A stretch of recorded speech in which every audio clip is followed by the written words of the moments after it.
This is the Cabbagetown Youth Center in downtown Toronto. As far as boxing clubs go, it's what you would expect. Very Spartan. Only the bare necessities are here.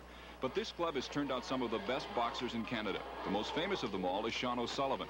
He's been one of the most successful amateurs in Canadian history, and he hopes his career as a professional is as equally successful. Unlike the amateur sport, professional fighting is a business, and that's how O'Sullivan approaches it.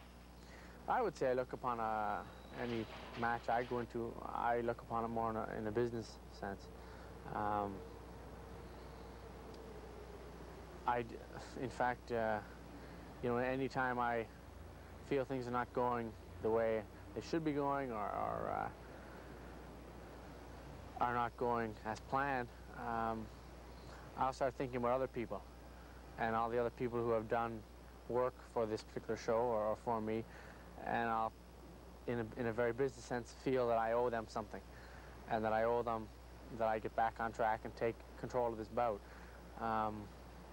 In the sense of in regards to opponents or preparation for opponents, I look upon it as again, not really in an emotional state. I don't have any feelings for the opponent.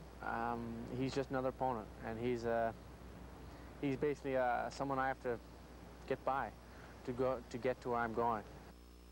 Displayed. One of the big reasons for the success of the Cabbagetown Center is Peter Wiley. The former Toronto police officer has seen many boxers come and go. He has been with O'Sullivan since he arrived at the center at a very early age. My first involvement with Shawn was actually when he walked through the door when he was about 15 and a half years old. And he joined the youth center then, had no previous boxing experience other than the involvement he had with his family, which is sort of a boxing background. And he got involved in the junior program then, which was headed up by Ken Hamilton. He was involved in that for about 10 months and won a junior Canadian championship, and then he was turned over to me. We have a tier program in the club, and he was advancing so quickly that Ken came to me one day and said, this kid's, you know, moving out of my league, he should move in with you, and that's where I got involved.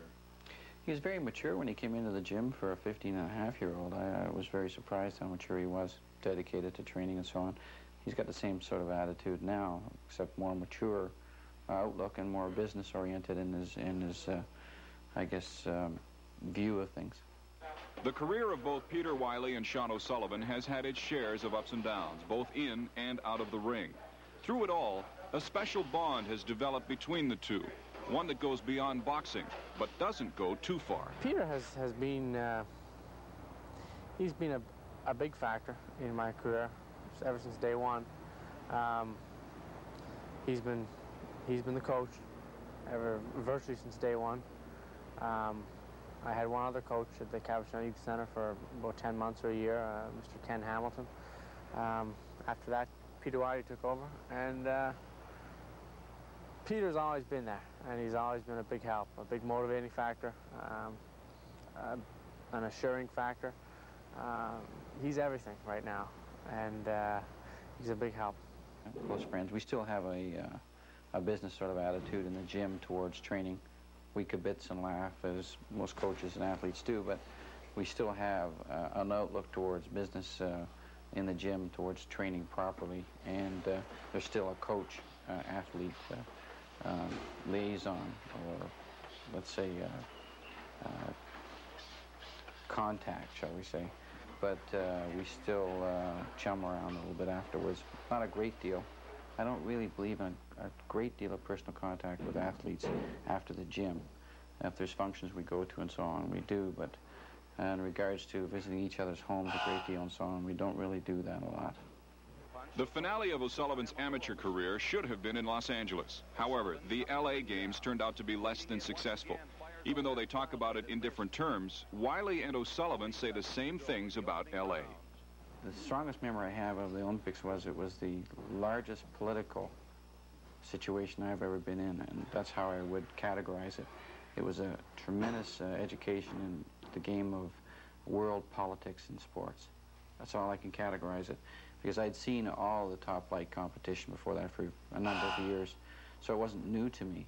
But I've never seen such an orchestrated game of politics in my life as what I went through in the Olympics. It was quite an eye-opener. And I pass that on to other athletes and coaches that I come in contact with in the amateur game, in the boxing game, that they should be aware of what to expect when they go into these types of world-class competitions. The Olympic experience, I think, had the potential to be a great experience. Mind you, the most unfortunate thing I have inside of me is that my emotional stance about a competition is oftentimes dictated by how well I did in that competition. Now, the Olympic Games silver medal was really nothing I ever wanted, and it was a medal I never thought of winning or never wanted. And when I got the silver, it kind of put a whole different light on the Olympic Games, and it's just the way I am. If I don't win, I don't enjoy it. And it could, you know, the Olympic Games were one of the finest competitions to run in the world, with fine people and fine facilities and competitions, and it was a great thing, but I don't look back with fond memories. I didn't do as I planned, and I don't have it as one of my fondest experiences.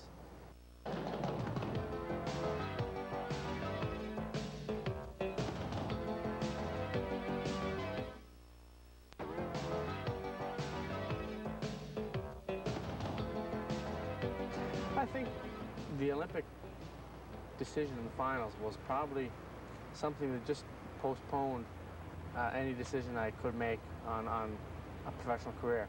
Had I won Olympic Games gold medal, I think I would have been quicker in deciding. I came back, though, back home to Toronto with a pretty big empty hole inside that had been long reserved for an Olympic Games gold medal. And when it didn't happen, it just took time for that hole to fill in. And when it finally did, I finally knew that there was something still inside that had to get out, and that was boxing. And I felt that I'd done everything I had ever wanted to do as an amateur, and therefore why not try it as a professional? Well, there's an attitude in pro that's different to amateur. I mean, there's money involvement, there's the type of persons that you're coming in contact with in the professional game. There's a whole different attitude. I personally like the professional game more than I do the amateur game. Not so much the type of person that you're coming in contact with, but it's a little bit more business-oriented.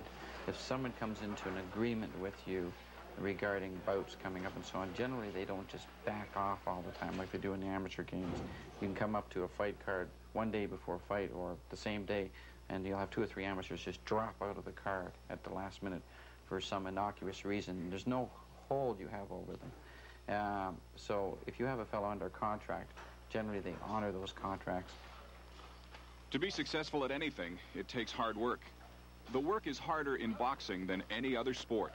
O'Sullivan approaches it like any real professional should, and it's paid off. Training, again, is something you have to do. Otherwise your business won't succeed. If you don't get up each day and run hard, you're not going to be in shape, and if you're not in shape, you're not going to win. And if you don't win, you're not going to, your business won't continue. You have to go to the gym each night and learn to keep your hands up. You have to learn to, you have to learn particular combinations. You have to do it. There's no 2 ways about it. You don't get days off when you want them. You can't schedule your holidays. It's basically, it's a life now. It's in a sense that it is a business, but it also is a life. It's something you have to live, and you can't go out every night with the guys and have a beer. You just can't do that. So there are many things that, in the training regimen that again, have to be very business-oriented, but also affect your life. Training for professional matches is different than amateur. That's where a qualified trainer comes in. Peter Wiley knows the differences and guides his fighters accordingly. Well, a lot of endurance work and so on, that changes because he's going longer distances. That's the basic stress. And of course, a lot of stress more on defensive work. To handle styles over longer distances is a change also. Strategy comes more into play. Now, Shawn's a rather intelligent boxer in the ring. Some boxers you can talk to them about a bout afterwards. They can't remember basically anything that really happened during that bout. nail it down. Some boxers you can. Shawn has great recall on what happened in the bout. He analyzes his opponent fairly well, and so that works in his stead very much. So I don't have to coach him a great deal in between rounds. I'll look for glaringly obvious things that he may be doing wrong and just remind him of those things. And then the opponent will show me a few things that I want to see, and I'll pick up on that and pass it on. So that's basically it. With other boxers, you really have to tailor-make a lot of their competition for them, and that makes it a little harder. With Shawn, it's easier that way. Making the transition from amateur to professional was not as easy as it looked for Shawn O'Sullivan. His concerns went farther than just Vint Hammock, his opponent across the ring. Before the bout, my biggest concern was I going to be able to box 6 rounds? Another concern probably was the fact that I had now for the first time boxed without a shirt on. That was all new, and though the biggest one was probably, you know, the 6-round distance against an opponent like Vint Hammock. He's very experienced, very cagey kind of boxer who hadn't had the I guess you might say, the cleanest record of being a very clean boxer. He was a very, in a sense, subtly dirty, and he, you know, conducted himself well throughout the bout, but it was interesting, and I found it a big jump from going from 3 rounds in the amateurs to now 6 rounds as a professional. It was, I felt tired at the end of the first bout. At the end of 6 rounds, it was new, and I think the emotional strain was maybe a factor in that it was in Toronto, and it was in front of people who I had been associated with for many years and hadn't boxed in front of for many years. Here I was now, an upstart professional, just out of the Olympic Games, and they were all expecting big things, and that was a lot of pressure to carry. And that, I think, coupled with, you know, the other strains and stresses and pressures, made it a difficult evening, but it was one that we fortunately came through successful, and it was a good start. Firing very, very weak responses to O'Sullivan, with the steam's been taking right out of Hammock. Shawn now moving with the left jab. He knows he has it won. Has long since had it won. Now inflicts more punish, but a couple of heavy blows, the right in particular. Picks that very effective jab up. The hands of Hammock getting lower and lower as the bout continues. A little over 30 seconds to go unofficially in the 6th and final round, and it's been a boxing lesson for Hammock from Shawn O'Sullivan of Toronto, the Cabbagetown Boxing Club. Wades into him again. Again, that short, heavy chopping right by O'Sullivan score.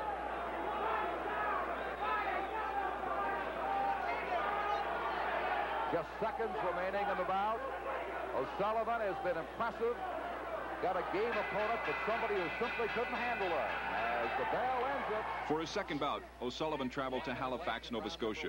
His opponent for this one was Charlie Smith, a Washington, D.C. fighter who came highly rated. O'Sullivan has just been staggered. The first knockdown was a surprise. The first knockdown was a combination of punches that I threw, not with the intention of knocking him down or knocking him out. It landed properly with, I guess, the proper amount of force to put him down. When the first knockdown occurred, I knew at that point then I could stop. And from that point on, I went to work, and every following knockdown was planned. And they were well-placed heavy shots, and they meant to take him out, and they did. So I think the first one, it was, I wouldn't say lucky, but it was one that wasn't really intentional. It happened. The next ones were with full intent. Back up to the ropes, he's down once more. And Shawn O'Sullivan, he cannot be saved by the bell. And next, Charlie. The third bout in Cork City, Ireland, was an interesting one in many aspects. It was, as I mentioned, Cork City, Ireland. All of my relations are in Ireland still. Every workout we held in a hotel in Ireland, each day was virtually packed to the doors with people just watching me train. There were autographs, there were press, There were radio, TV interviews every day, and it was a very, in a sense, trying 10 or 12 days I had there prior to the event date. I don't think I boxed well in that bout. I didn't get hit very much. I was fairly fast in hands and feet, but I didn't seem to have any game plan. I wasn't thinking at all in that bout. It was like going back to virtually my early amateur days, where we just go out and you wouldn't think, you just try and hit your opponent and try and beat him. And that was sort of a bad way to be in Ireland at any time. And I got sloppy, allowed him to headbutt me, where I usually shouldn't have let him, and I got cut. And then I think it was those cuts that kind of brought me back to earth and kind of put my thinking back on track. And I simmered down then and realized that, well, the referee actually told me it was virtually a matter of time now before he stopped because of the cuts. And so I was then, again, you kind of, with full intention, went out to try and stop your opponent. Fortunately, again, the right shots were landed, and that's what happened. How do you respond when people say that there was a possibility that fight was fixed? It's funny. I don't know how I'd respond to that. It's kind of flattering in a sense. I mean, because everybody thinks that all the title shots where there's millions of dollars going down, when there's millions of dollars on the line, are fixed. There wasn't millions in Ireland, but there was money. But I mean, it wasn't that much. And no, it wasn't fixed. I couldn't see to what to whose advantage it would be to fix that bout. You know, it wasn't a fix. I think the knockdowns illustrated that. But clean, hard shots landed that put him down, not any fix.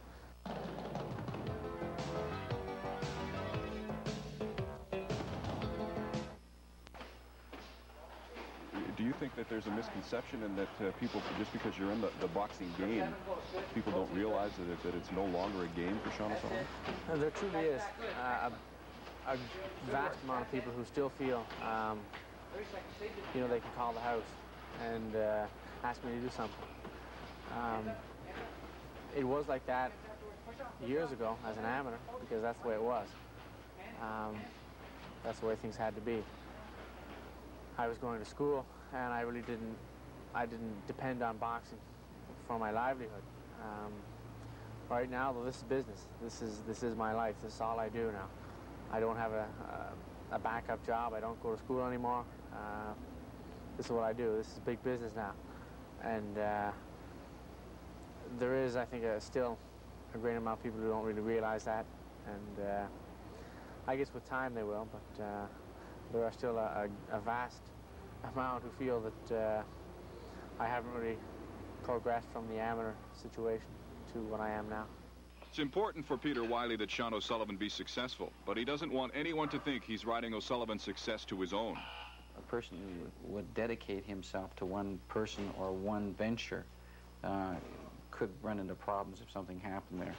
It puts a burden on your athlete, because he feels, with the relationships he built up over the years, he feels that he owes you something.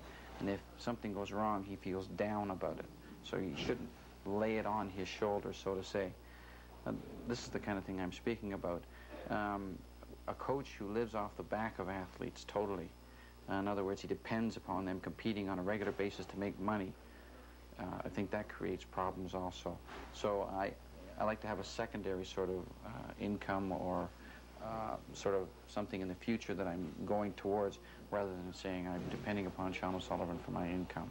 I don't think that's fair to the athlete, and I don't think it's really fair to myself or my family. One of the reasons for O'Sullivan's success has been his ability to listen. He takes instruction very well, and in the heat of battle, it could prove to be very important. 1, 2, left hook downstairs, recover underneath. You understand? Or break in. Boom, boom. Break in, left uppercut. He's dropping down into an uppercut. There you go. Left uppercut, right hand. Okay. you're basically looking for 2 or 3 things that the other athlete's doing wrong or right against your athlete, and then you try to pass on information in between rounds. You only have 1 minute, so you may have to worry about injuries. You have to worry about offense and defense in that minute, and you also have to keep your athlete cool down and ready to go out for the next round.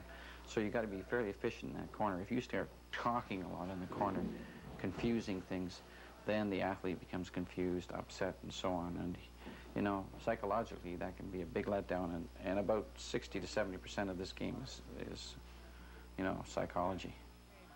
O'Sullivan's latest bout was against Dexter Smith from Miami, Florida. It was scheduled for 8 and went the distance. Dexter Smith was my first 8-round opponent. That was a bout that I was worried about, mainly because it had been a number of months since I had been in the ring. Ireland put me off track for 2 months. I didn't box. I didn't compete for 2 months. So here we were now boxing my first 8-round bout 2 months after my last 6-round bout, which only went 2 rounds. So here we were stepping into the 8-round ring against a very experienced, very seasoned, what you might call a very veteran, a veteran of professional boxing, and with a fairly respectable record and respectable abilities. It was a bout that the more times I viewed the videotape, the more confident I felt. I really didn't think he posed a serious threat, but would be an opponent who would probably take me 8 rounds. We came close to stopping him in the 6th and in the 7th round, but things didn't work out that way. Now Sullivan, sensing a chance, moves in again, other side of the ring. Oh, fancy stuff for O'Sullivan as he goes to work now. Smith is hanging on, and referee Ed Godet moves in to break them apart. O'Sullivan, the left again, coming up from under. Right hand, it really didn't get through that cleanly, but that one might have. And O'Sullivan taking control in the 7th. I set goals when I came into this game. First goal was to get a guy to the Canadian Championships and win. Second goal was to get a guy to the Commonwealth Games and win. Third was to get a guy to an amateur world championship and win. Other goals were to get guys to the Olympics. I've done that. And now I have a goal to get to a fellow to the world championship in the professional ranks, namely Shawn O'Sullivan, and win there. And I've reached all those other goals, and I can foresee reaching this one too, and I'm sure Shawn O'Sullivan can too. Yeah, I think about a world title. I think it'd be crazy not to. I'm probably not thinking about as much as I say will be in about a year's time. As I started out as an amateur, I didn't think about becoming a world amateur champion for at least a year. It was, I started boxing at the age of 16, and by the age... Junie Nash! An impressive professional record at 10 wins, 2 losses, and 1 draw for Junior Nash. His opponent in the blue corner, from Canada, the 1984 silver medalist. Ladies and gentlemen, he weighs in now at 148 pounds, the magnificent Shawn O'Sullivan.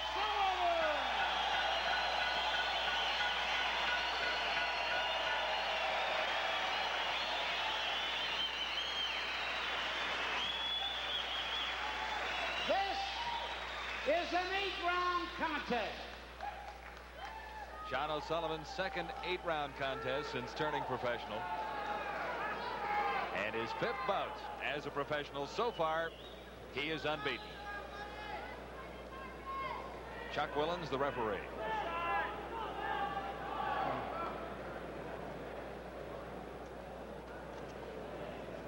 You've had your instructions and rules explained to you in the dressing rooms prior to this. I'm here to enforce the rules, and I want to see a good, clean fight. If you clinch, and I tell you to break, step back before you start punching again, but protect yourself at all times. Touch gloves now, go back to your corners, and wait for the bell, and come out boxing. Good luck to both of you.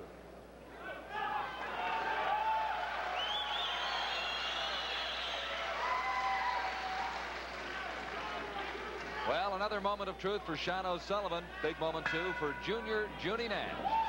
We're underway, scheduled for 8. The main event.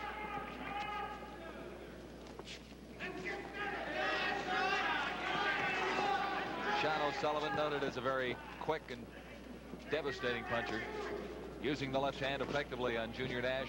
Early moments, round 1. Johnny's never been off his feet, as an amateur or a professional, obviously.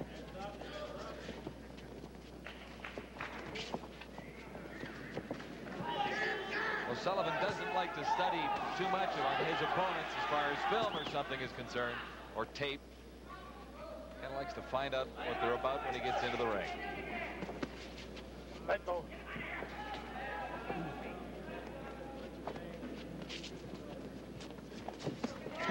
All right, let go. Get back.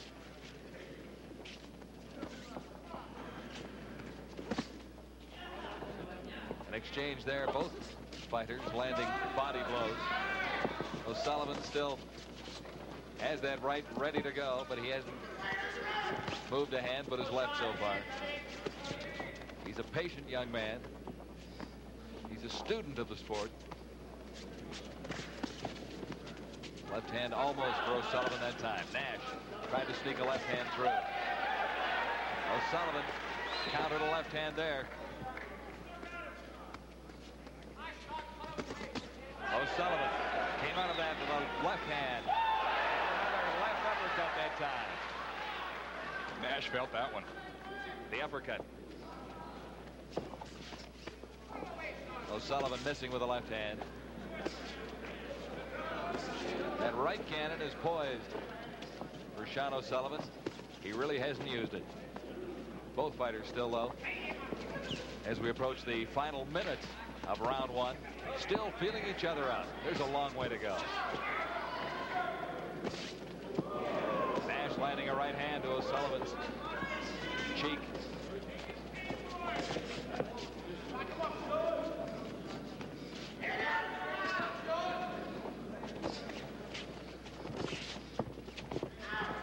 Nash missing with the right hand, just a glancing blow.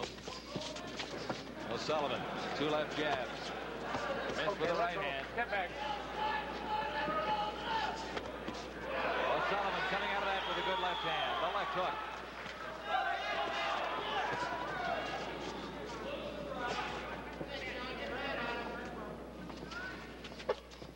O'Sullivan, noted as a knockout puncher.